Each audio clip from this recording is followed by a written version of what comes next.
Play clock at 5. Pass is intercepted at the goal line by Malcolm Butler. Unreal. Amazing. Podcast Patriotas, do fã-clube oficial dos Patriots no Brasil.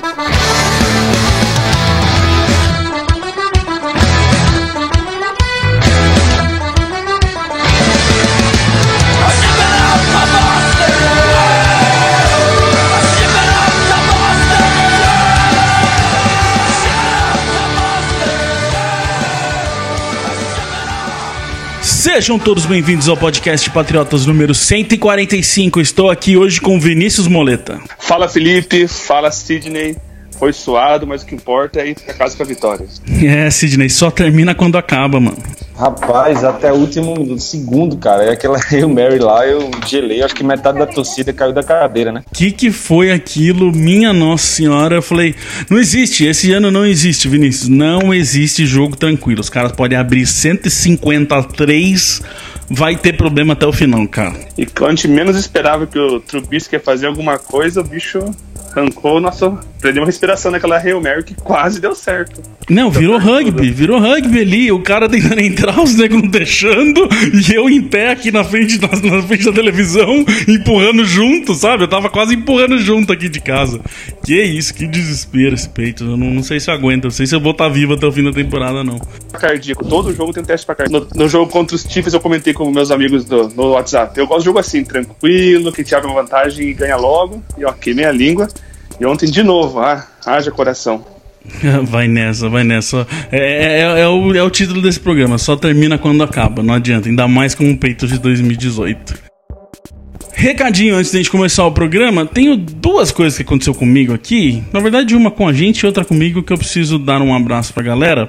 A gente sabe, vocês sabem, a gente sempre pede pergunta pra galera no Twitter, no Instagram. E a Paula de Souza Silva mandou pra gente que ela não tinha nenhuma pergunta, mas ela queria agradecer a gente porque o namorado dela torce pros Steelers, ela torce pros Patriots, e ela passou a ouvir o podcast nessa temporada e começou a entender bem mais do jogo, bem mais do time, e ela falou que agora ela pode falar de igual para igual com o namorado dela quando eles estão assistindo, e que ela falou que ela já tá manjando mais do que ele já, então então a gente fica feliz quando coisas dessas acontecem. A gente faz o programa para quem assiste NFL faz um tempão, a gente faz o programa para quem assiste NFL faz pouco tempo, tem que mesclar, tem sempre, todo ano tem torcedor novo chegando, principalmente dos Patriots, que é um time que chama muita torcida. Então, que bom, Paula, que a gente tá podendo fazer isso, com certeza com mais gente também, mas a gente quis aqui dar o relato da Paula, que foi super gente boa, que falou que adora a gente. Obrigado mesmo, Paula. E outra coisa que aconteceu comigo, Sidney, a gente tá ficando famoso, cara. Porque eu fui aqui, não é nem na minha cidade, hein, que eu moro em Indaiatuba. Eu fui pra Campinas fazer uns negócios no final de semana e fui com a camiseta do Patriotas, que eu tenho uma aqui daquela que eu fiz do Training Camp. Aí eu tô na loja ali e tal, não sei o que, é normal. A hora que eu vejo, o cara chega do meu lado e fala: oi, tudo bem? Eu sou o gerente aqui da loja. Eu falei, nossa, fiz merda já, né? Sempre, né? Aí ele, essa camiseta é do Patriotas, né? Eu falei, Ele, você é o Felipe? Eu falei, sou. Tipo, que medo, né? Não atira.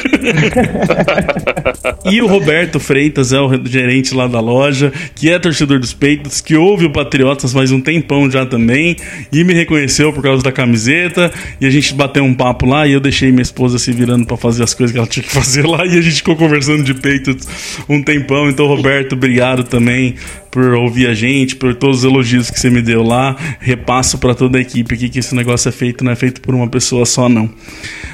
Bom, recados dados.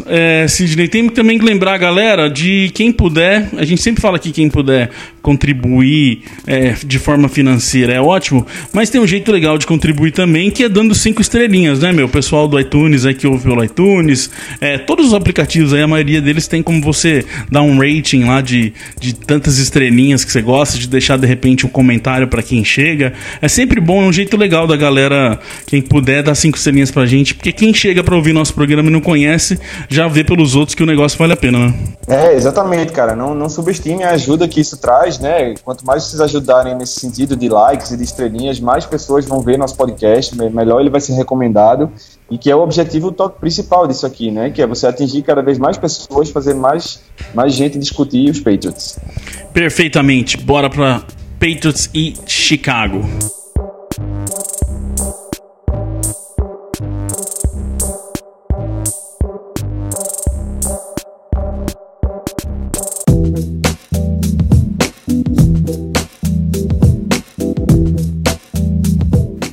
Foi muito sofrido, mas a gente tem que falar. A vitória veio. A vitória, aliás, senhor Vinícius, importantíssima, porque a gente começou capengando aí com derrotas.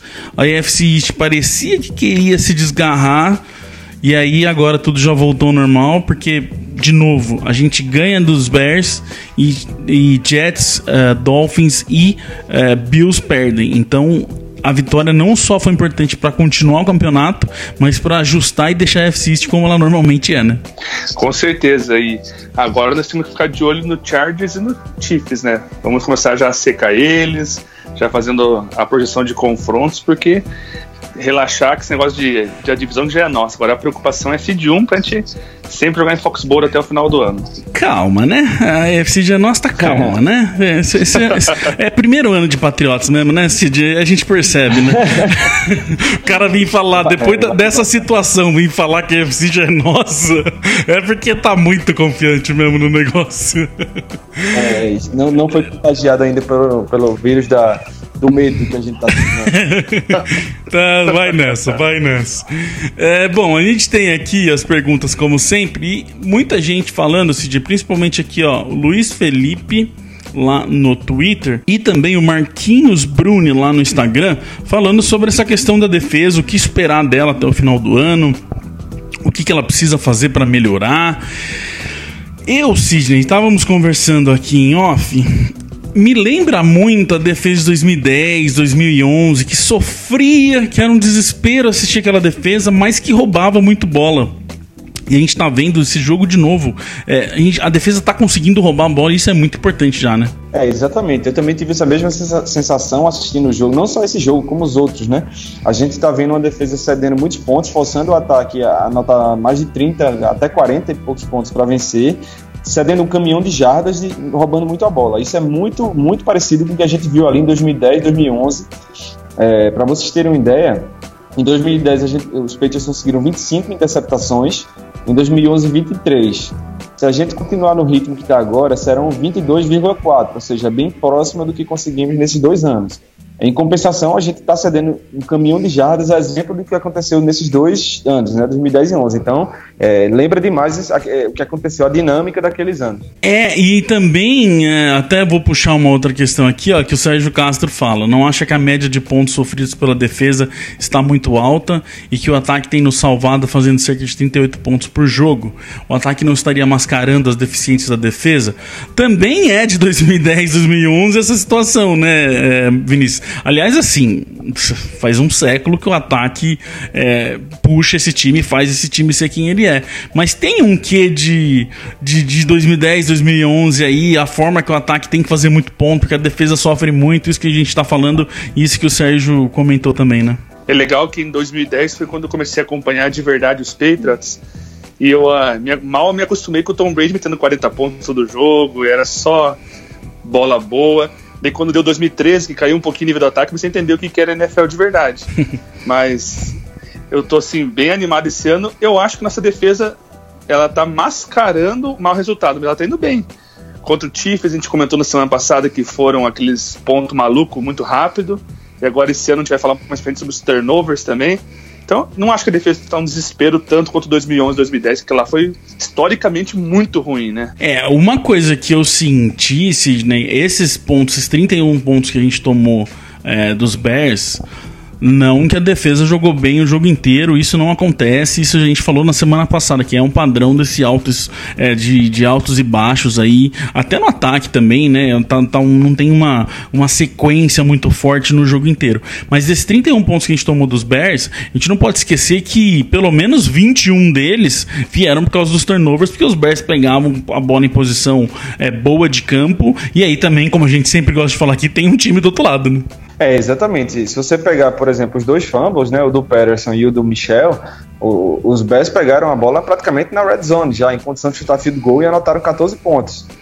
Então, assim, os special teams, os fumbles cometidos pelos Patriots deram uma ótima posição para o ataque dos Bears. Então, quando você joga a defesa já com as costas na parede, você não dá muita oportunidade de eles fazerem jogadas, né?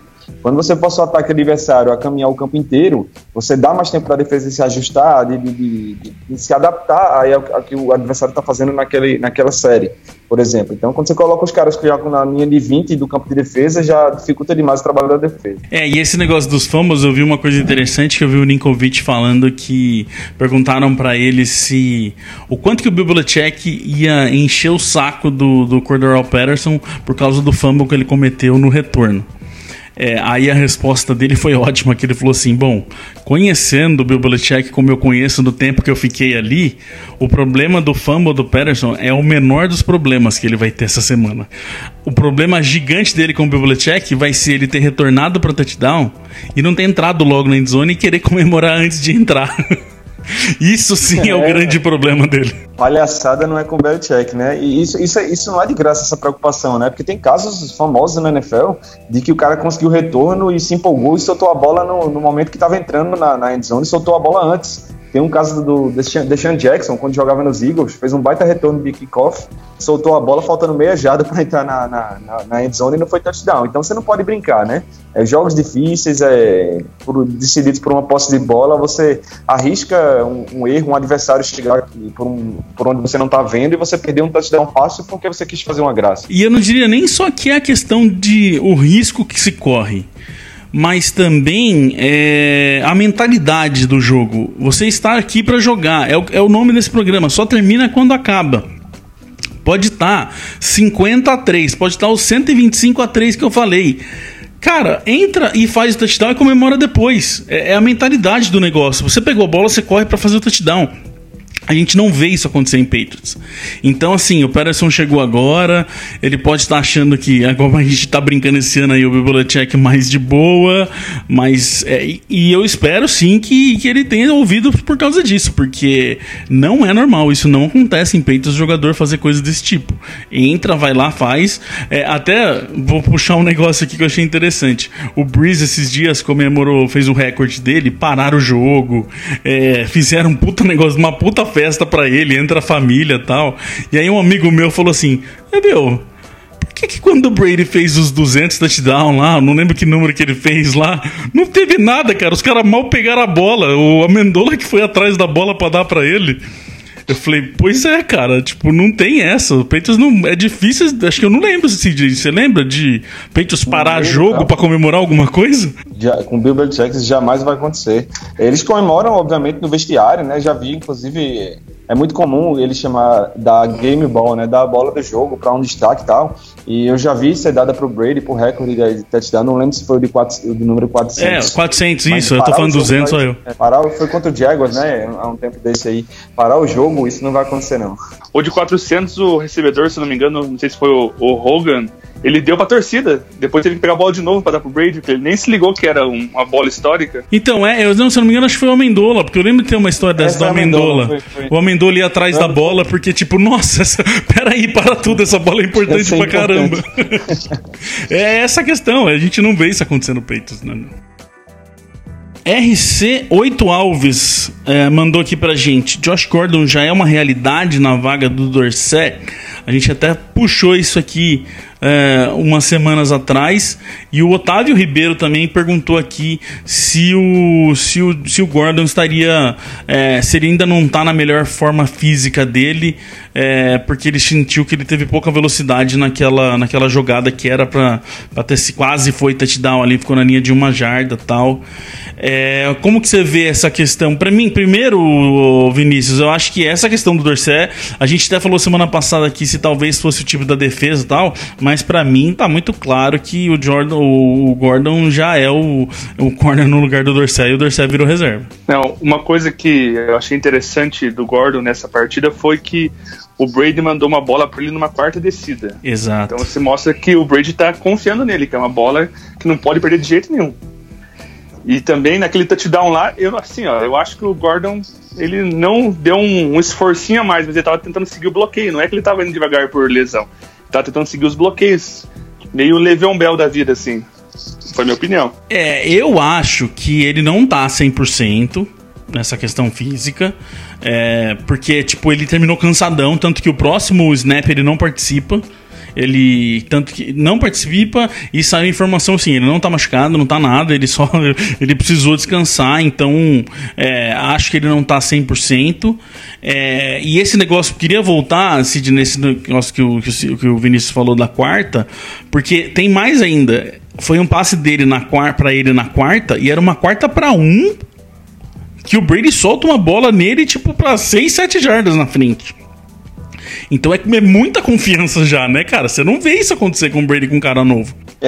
Na posição do wide receiver demora, né? A gente já viu gente aqui chegar e ir embora e não conseguir despertar no Brady esse tipo de confiança. Eu acho assim, ele pode não estar 100%, mas eu acho que ele não passa nem perto de estar com um problema físico, assim, que esteja atrapalhando realmente ele.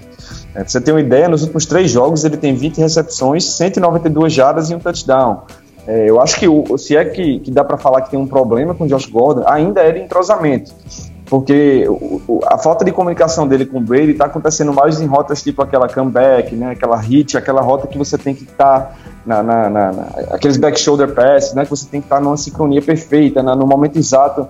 Essas rotas mais que não são tão rigorosas assim, digamos, ele está fazendo muito bem, tanto que o Brady está lançando a bola para ele.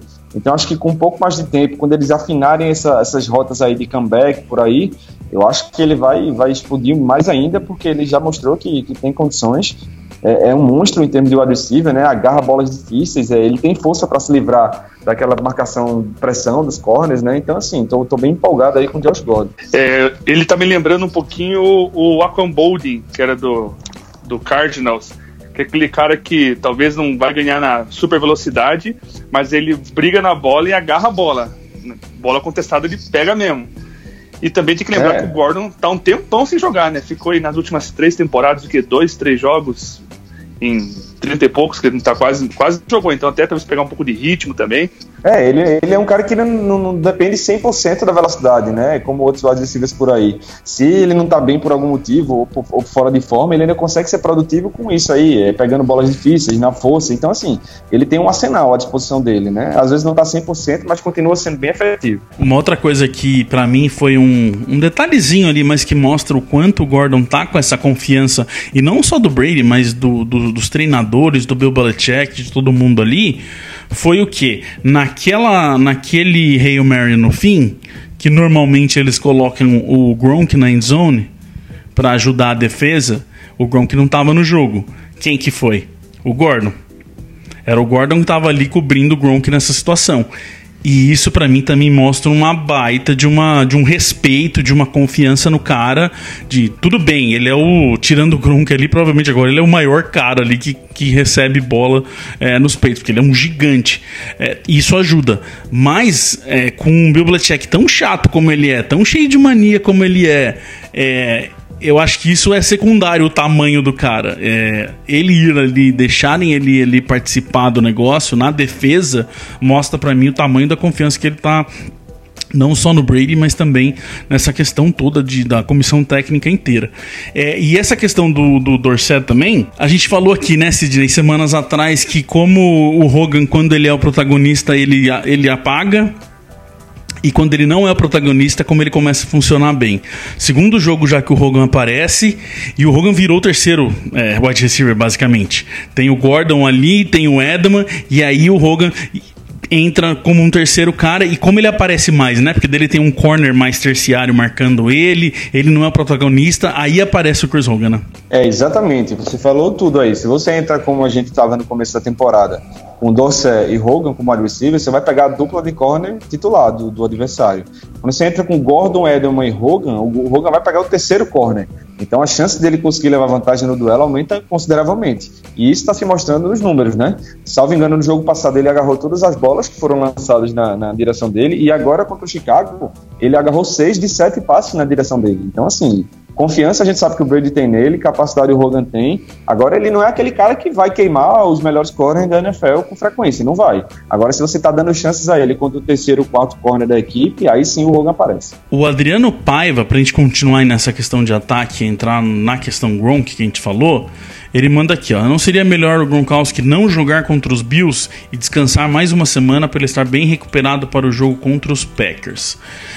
Uma coisa, antes da gente entrar nessa questão Gronk e próximo jogo, eu queria falar aqui que eu achei interessante que claramente o plano de jogo deles não era usar tight ends, porque eles preferiram descansar o Gronk, e nem o Jacob Hollister eles usaram, ele ficou inativo no jogo.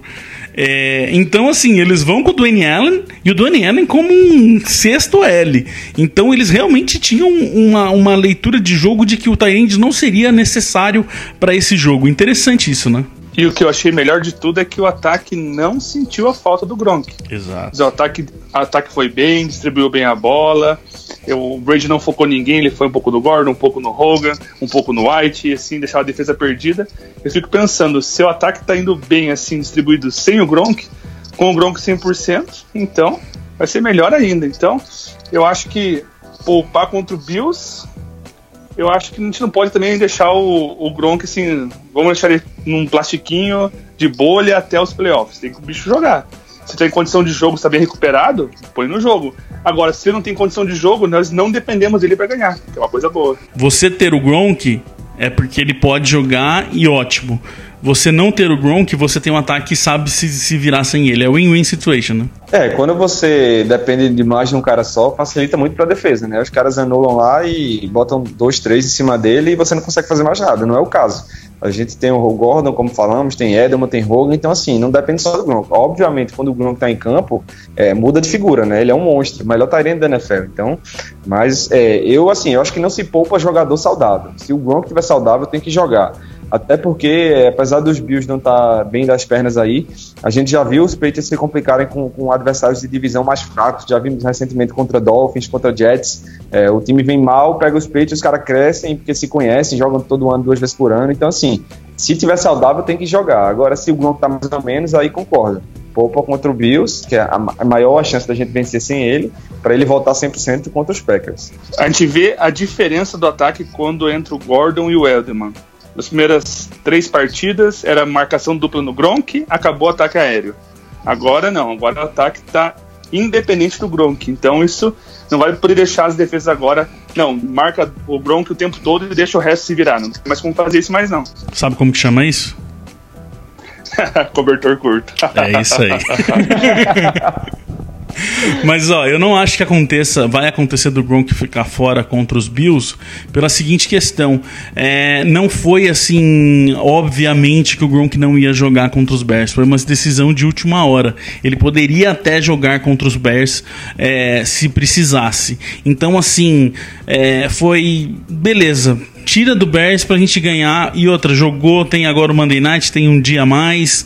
Então, assim, se fosse tipo o Gronk, com certeza não vai jogar desde a quinta-feira, aí era uma questão mais séria. Mas tudo indica, pelo que a forma que eles passaram, é que foi uma decisão assim de, como eu falei, a estratégia a gente não vai precisar de um tight end, seja ele Gronkowski ou não, pra ganhar esse jogo. Então vamos ao último agradável aí e vamos descansar ele. E uma outra coisa, o Gronk tem esse negócio dele contra os Bills, porque ele é de Buffalo e ele sempre falou que ele gosta de jogar contra os Bills lá em Buffalo, porque ele tem aí meio que uma casquinha aí que ele achou que os caras iam chamar ele no draft, porque ele era de lá e tal, e não chamaram. Então ele gosta de jogar em Buffalo. Então pra mim, põe e deixa ele destruir a galera mais uma vez.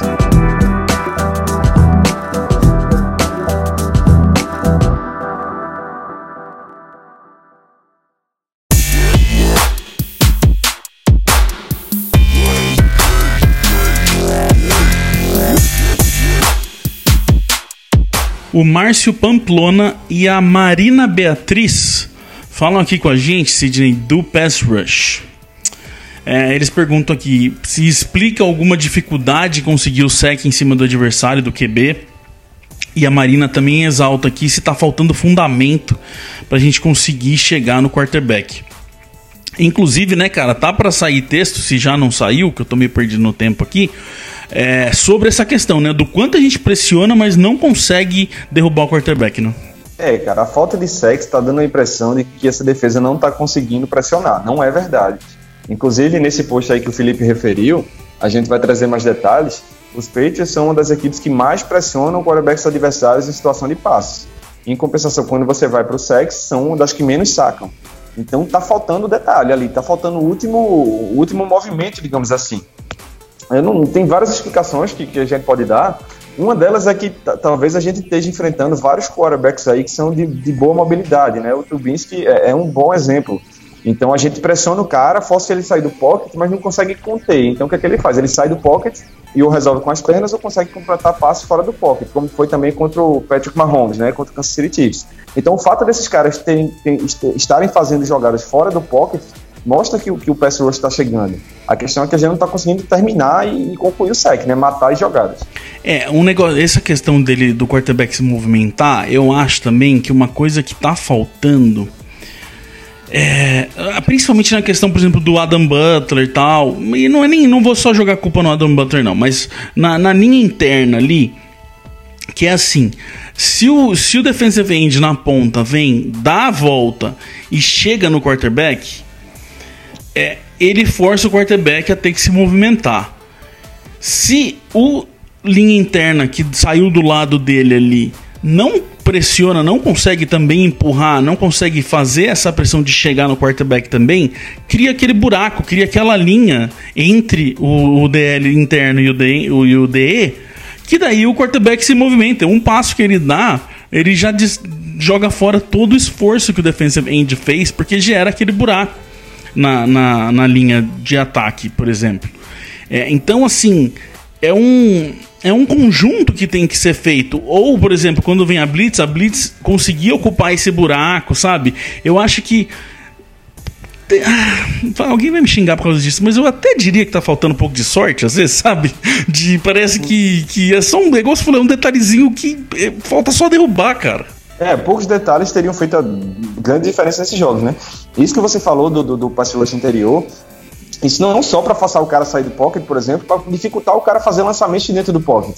É o que eles chamam step into the throw, né? O quarterback, grande parte da dinâmica de passe dele é dar um passe para frente para fazer a mecânica de passe.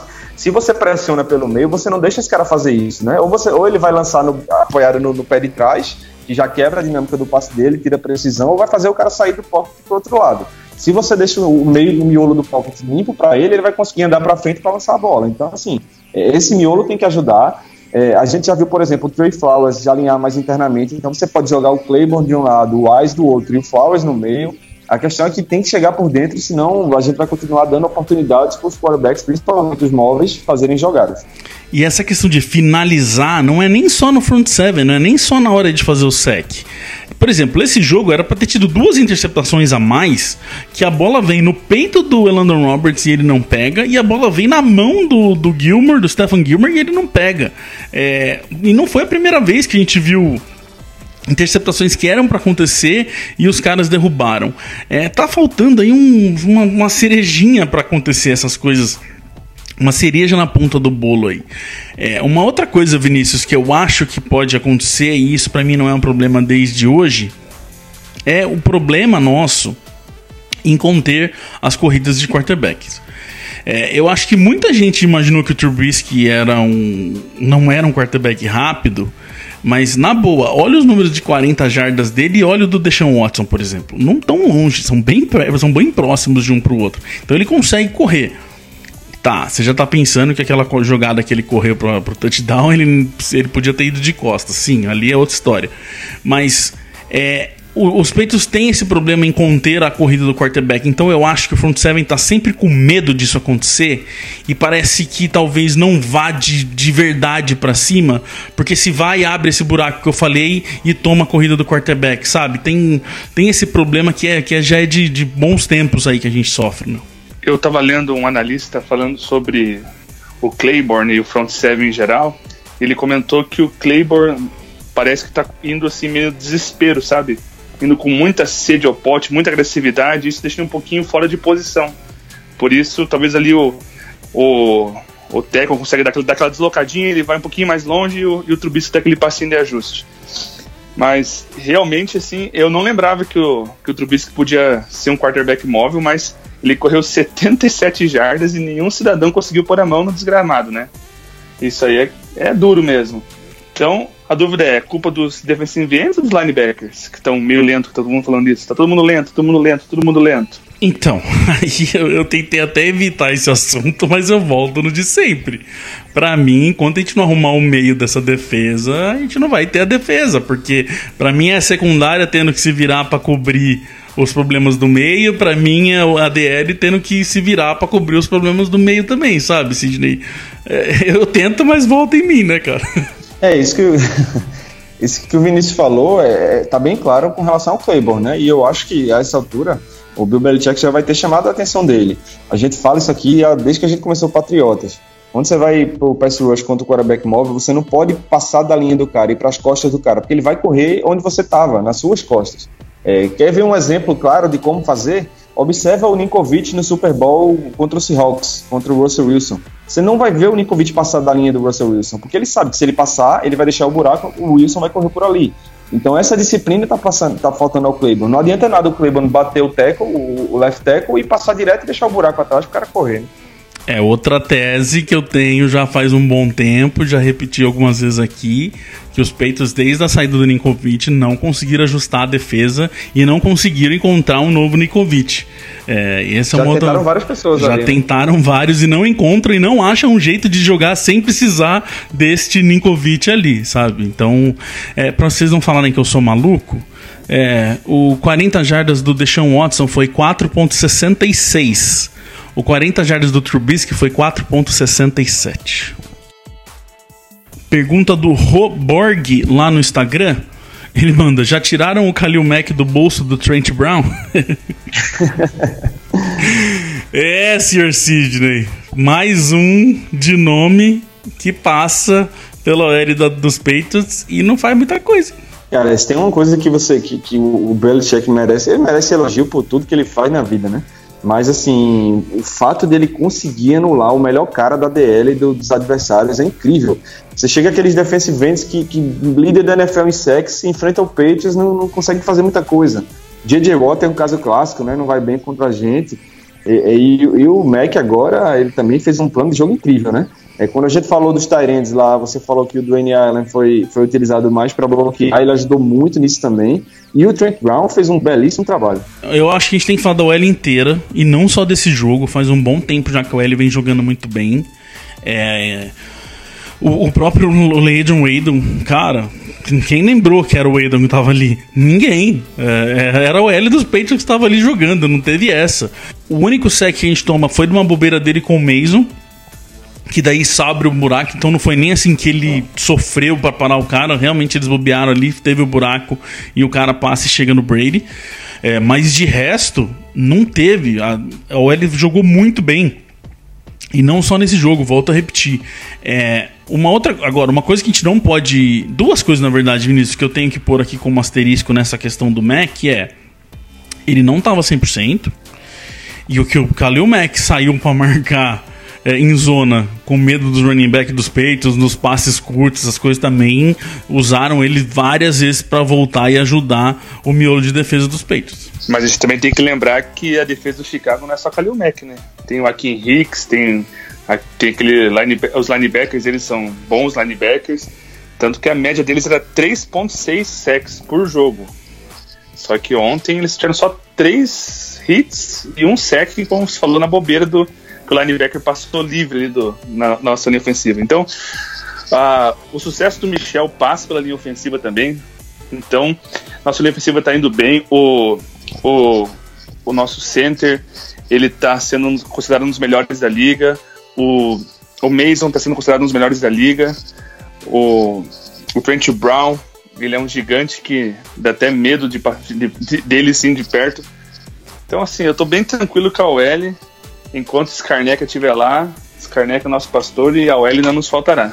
Sidney, o Vinícius falou aí que o Sonny Mitchell tá jogando bem muito por causa da OL.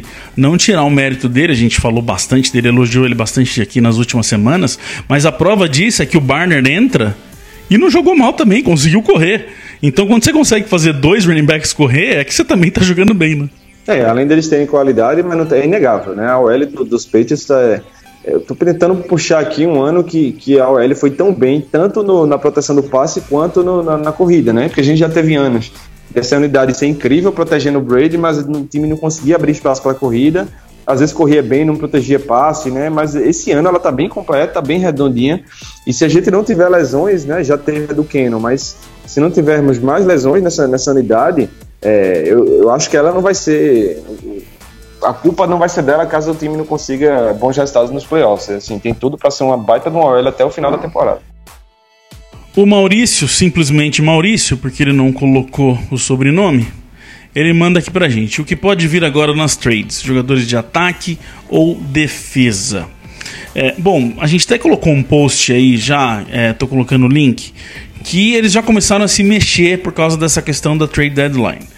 Para quem não sabe, vai chegar um momento agora que você pode contratar um jogador, trocar um jogador. É o momento ali. Depois disso não se pode fazer mais na temporada. Então, se quiser se mexer, tem que ser agora.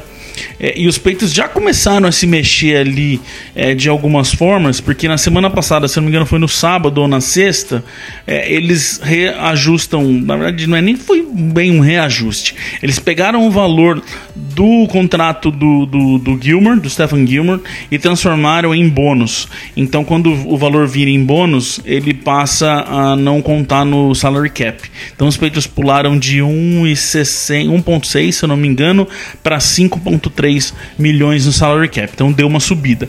Isso demonstra que eles estão fazendo ali gordura para provavelmente trazer alguém. Aí, senhor Sidney e senhor Vinícius, aí entra 1 milhão de questões, que quem, para qual setor, como que vai funcionar tudo isso, que a nossa cabeça não para de pensar aí. Umas coisas que tá rolando é que o Patrick Peterson, cornerback lá de Arizona, pediu para ser trocado, e que os Patriots seriam um dos interessados nele, né, Vinícius? Mas o valor não bate muito, né? Quase 15 milhões de... Vai contar no cap se ele vier assim, do jeito que tá. Então Ou seja, deixa eu te cortar só para deixar claro para quem não entende muito disso. Se ele vem para ocupar 15 milhões no salary cap, a gente tem 5, não tem como, não pode. Tem que abrir mais 10 milhões aí no salary cap, né? E daí a pergunta vale a pena pagar 15, cortar alguém de 10 e pôr 15 na secundária? A secundária é realmente nosso pior setor? É complicado. E interessante que o Patriots hoje ele fez vários treinos com vários jogadores free agents e nenhum running back. Então, tem essa questão aí também, Cid, porque até quando eu fiz o texto, era uma questão muito clara ali, que o maior problema era os linebackers. De repente a gente até coloca uns nomes ali, o próprio Jamie Collins já foi muito falado aí que ele poderia de repente voltar, porque era o setor, até domingo, até o jogo, era o setor que mais poderia se imaginar que viria um jogador. Aí vem o Sonny Michel e se machuca. Então a gente termina o jogo com o James White e o Barner. Então existe essa necessidade agora ou não. Tem a questão dos corners, tem a questão dos linebackers mesmo. Começa a ter vários Cs aí nessa história, né? A gente comentou um pouco há um tempo atrás sobre isso, e acho que no geral todo mundo aqui queria linebacker. Seja para jogar mais no meio, ou seja para jogar na ponta, né, pressionando, voltando na cobertura, mas queríamos jogador de front seven, né? Só que, na minha opinião, essa lesão do Sonny Michel, ela muda completamente. O running back sobe várias casinhas e, na minha visão, passa a ser a posição mais urgente de você reforçar agora. Óbvio, a gente não sabe quanto tempo o Michel vai ficar fora. Os prognósticos são otimistas até nesse momento, né? Nada certo, mas não se fala em lesão que vai acabar a temporada, né? Fala-se que ele vai voltar, só não se sabe quando. Mas a gente precisa de um running back, né? Tem o Kenyon Barner, o James White e quem mais? Então você fica muito limitado, você fica sem poder se dar a liberdade de ter mais nenhuma lesão. Então eu acho que se for para trazer alguém, a primeira opção tem que ser um running back, realmente. Então, o Bernardo Albuquerque manda aqui pra gente: vocês não acham que o James White é um dos melhores jogadores da NFL nessa temporada? Ele vem jogando muito, Vinícius, mas será que é suficiente para ele conseguir, a gente conseguir com o Barner e o White esperar o Sonny Michel voltar? O White, ele é bom porque ele tem uma função específica, não porque ele é o running back que faz todos os downs. Então, assim, será que se mudar a maneira dele jogar, ele vai continuar sendo tão efetivo? Até agora ele está sendo um dos melhores running backs recebendo, né? Até tem uma estatística interessante, que ele foi o primeiro running back em 7 jogos, conseguiu 45 recepções e 6 touchdowns de recepção. Só que se a gente mudar o jeito de jogar, vai ser uma coisa boa pro time? Ele tem que pensar bem nisso. A minha pergunta não é nem essa, nesse caso, de ficar só com o White e Barner. Minha pergunta é: o James White e o Barner possuem um antídoto de não se machucar? Porque pra mim esse é o maior problema. Não é nem assim o quanto vai funcionar ou não, o quanto se não pode, daí não tem como machucar mais ninguém mesmo. Aí é trabalhar muito no limite do limite. Não é nem passou do limite, já chegou no segundo limite do que você pode fazer ou não. Pra mim, Sidney, vai muito de uma questão, de uma informação que a gente não tem, que é o que você estava falando: o quanto tempo o Sonny Michel vai ficar fora, né? Eu acho que o que vai acontecer daqui para a trade deadline vai dar uma boa noção. Porque se eles não trouxerem ninguém, pode ter certeza que o Michel tá bem e não demora a voltar, perdão. Se vier um running back até a trade deadline, é porque eles têm receio de que ele demore um pouco mais. E a gente tem sempre que lembrar que não é a primeira vez que o Sonny Michel tem lesão de joelho. Ele já teve na faculdade, perdeu uma parte da off-season, né, dos Patriots, lesionado também. Então, assim, todo cuidado é pouco. A qualidade que ele mostrou em campo nessa temporada, você tem que... Não dá para voltar o Sonny Michel sem estar 100%, sem estar totalmente recuperado. Então, assim, olho nesses próximos dias, que eles vão dizer muito, na minha opinião, sobre a saúde do Michel. Se vier alguém, é porque o Michel pode demorar um pouquinho mais. É muito daquilo que a gente falou no começo da temporada, né, Sidney? De que era um bom grupo de running backs que eles montaram, mas que todos tinham problema de lesão, e isso poderia desmontar tudo que foi construído. Se a gente lembrar aí, tem tanta gente que a gente já perdeu esse ano de running back, Burkhead, o Hill, o Sonny Michel 2 vezes já. Esse é o maior problema do grupo de running back que eles montaram. Não era nem talento, era o quanto esses caras conseguem ficar vivo numa temporada da NFL. Então, pra mim, entra muito essa questão. E como que você vê essa questão do linebacker, Sidney? Valeria um Peterson aí? O Vinícius até deu a opinião dele. Se é pra gastar, vamos dizer, se tem como fazer 15 milhões aí no cap, gasta num cornerback, gasta num front seven de verdade. Como que você vê isso? Eu preferia front seven, cara, porque eu acho que é o que tá faltando para esse time subir um pouco de patamar na defesa. A secundária nossa é a secundária dos sonhos? Não. Mas se você for analisar friamente, apesar dos placares que a gente sofreu de Bears e de Chiefs mais recentemente, o time jogou bem, a secundária jogou bem. Você não viu aqueles buracos que a gente via em outros tempos aí, até nesse ano mesmo, no início do ano, né? Teve Jonathan Jones interceptando bola, teve J.C. Jackson, que cometeu algumas faltas lá bobas, mas não jogou mal. Então, assim, é aquela história. Se essa pressão que a gente comentou, que tá chegando no quarterback, se transformar em sacks, que não tá se transformando até agora, essa secundária sobe de patamar. Então, eu acho que eu buscaria alguém na frente. Agora, assim, se dá pra trazer um cara, se não tem quem trazer, digamos assim, se o Belichick não viu nenhum linebacker disponível que vai fazer diferença, né? Porque pra trazer qualquer um não adianta. E ele consegue fazer uma engenharia financeira para trazer o Pearson pro longo termo, né? Assim, porque o Pearson tem 28 anos, ele tem muitos anos de boa qualidade pela frente ainda. E esse espaço no cap você não consegue só cortando alguém, você pode reestruturar o próprio contrato do Pearson, caso ele venha. Então, assim, eu acho um pouco provável, mas se não tem ninguém melhor para trazer e dá para trazer, é um corner elite, né, na NFL. Então, assim, faria uma dupla com o Gilmore das melhores da NFL. Deixar um recado aqui, de coração, de quem segue os Patriots já faz tempo. Não se assusta se vir o José da Silva, que atuou em um time que você não sabe qual é, e que tem 90% dos snaps na carreira dele em Special Teams. Não se assusta. Abre seu coração e deixa aí, porque é assim que as coisas funcionam em New England. Não se assusta se acontecer isso.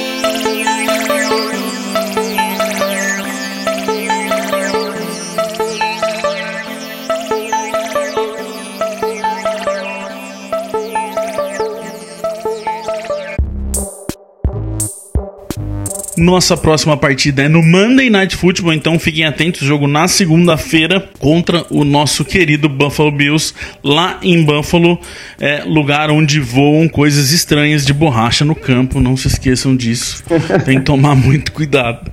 A gente tem aqui o Diego do The Starter para falar um pouquinho pra gente de como tá esse Buffalo Bills, vamos ouvir ele.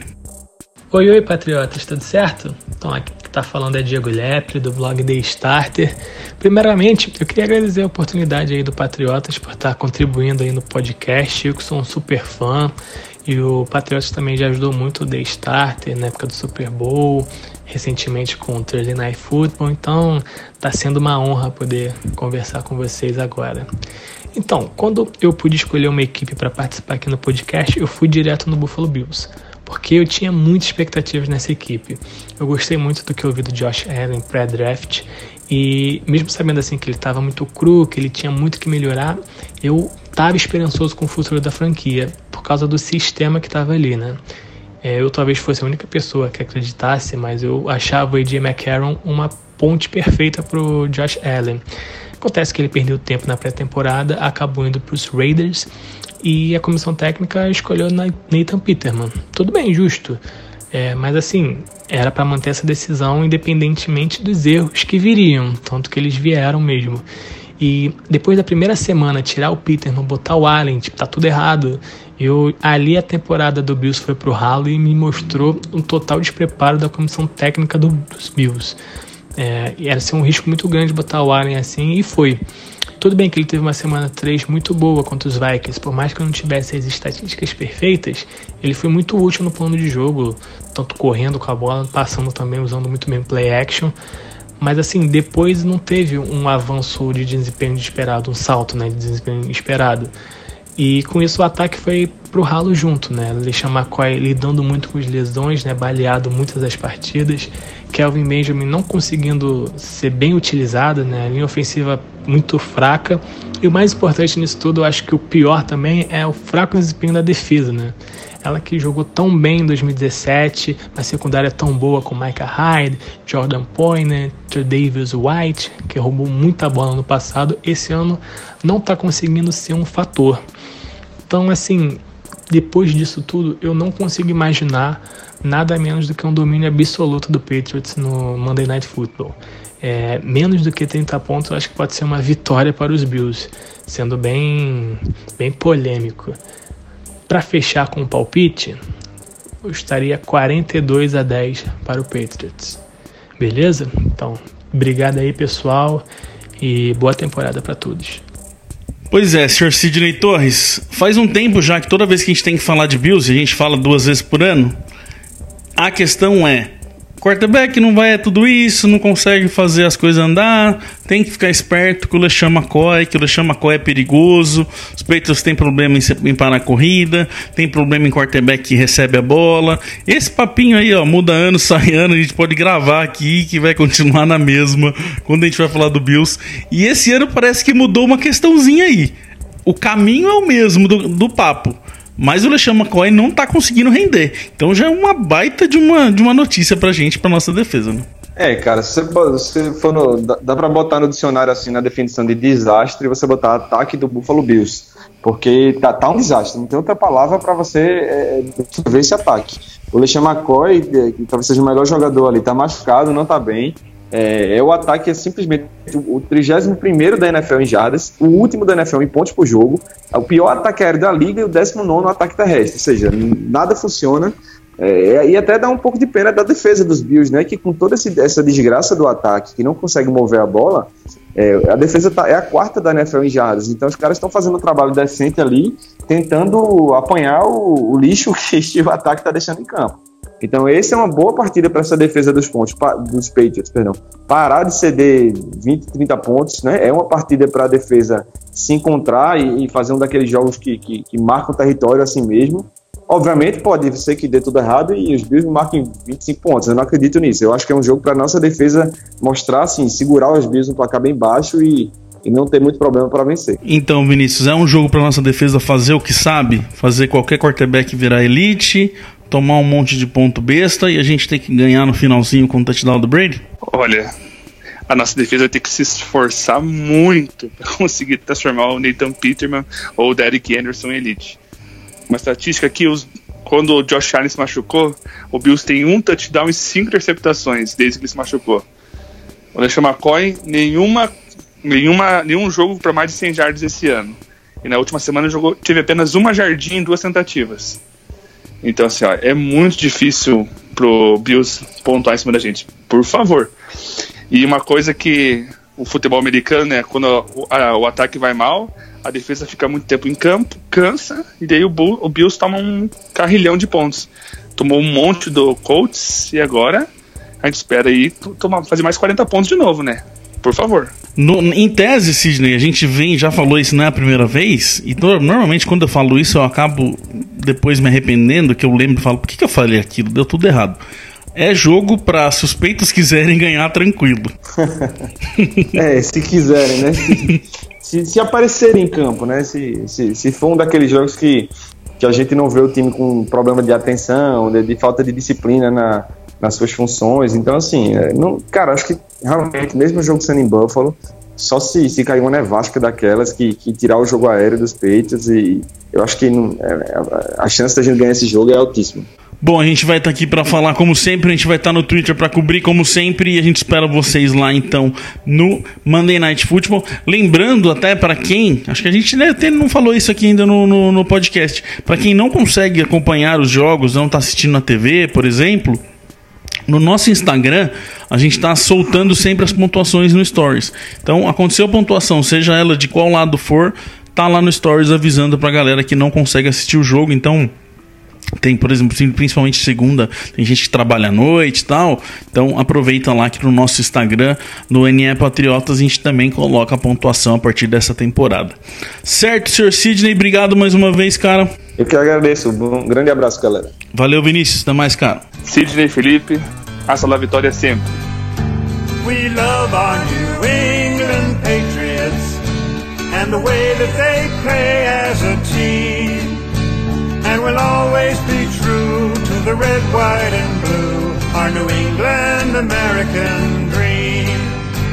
When they take to the field, they don't often yield. They'll bend, but they seldom will break. If the first half should sour, well, there's still half an hour. They'll ignore every bruise, every ache, and they'll pull it all out at the end of the bout. If it's close and the game's getting scary, If the offense can't score with a few seconds more, then we call in Old Clutch Vinatieri.